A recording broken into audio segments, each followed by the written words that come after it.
Many years back, I had once planned to start a business of used children's books.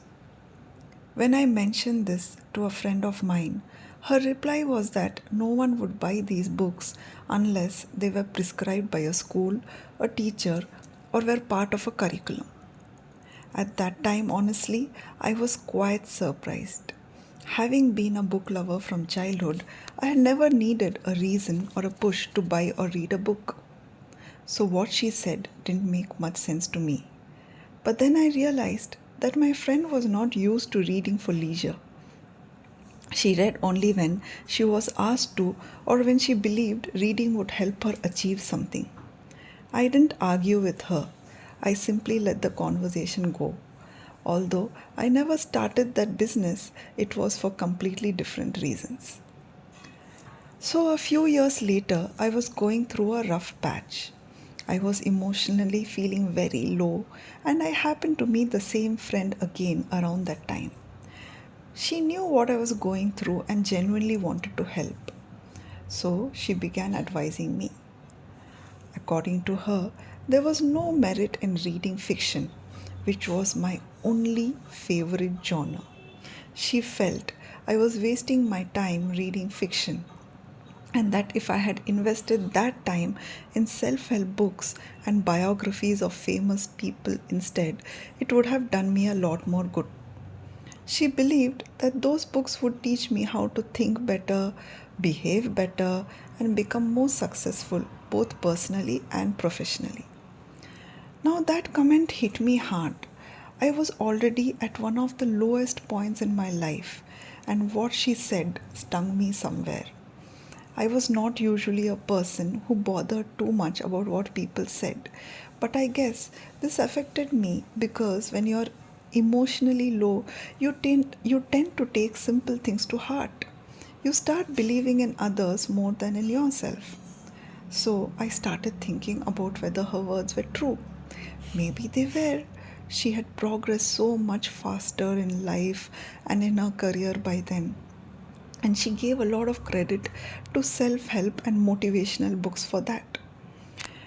Now, I ended up feeling like a fool for having spent almost my entire life reading things that apparently had no real value. So, from that day onwards, I just couldn't bring myself to read fiction. Every time I saw a book I was drawn to, my brain would immediately tell me that it was a waste of time. I knew somewhere that this was wrong, but I somehow couldn't shake this changed attitude towards my favorite hobby. I forced myself to read self help books instead. So, to be fair, many of them were useful, and I did learn a thing or two, but something still felt missing. The joy of reading had disappeared completely. Reading was the one thing that used to keep me going on my darkest days, and now even that was gone. I ended up feeling lonelier than ever. This continued for a few years until a few months ago when my daughter insisted that I read a fiction book. Now, that was the moment I realized what I had been missing for so long. By then, I was in an emotionally better place, and I realized I had been foolish. I shouldn't have quit reading fiction just because someone advised me to. The mistake wasn't that I had started reading self help books. The mistake was believing that I had to give up the kind of books that had always brought me joy. Adding self help books to my reading might have been a better idea than giving up my favorite genre altogether. That experience taught me a few important lessons. One, when we are emotionally vulnerable, we tend to fall for all kinds of advice and start believing in others more than in ourselves. While some advice might genuinely be good, we may not be in the right state of mind to tell the difference. So I've learned that I should not blindly accept advice during such phases. The second lesson is about giving advice to others. Now, my friend wasn't trying to hurt me. She was sharing what had worked for her.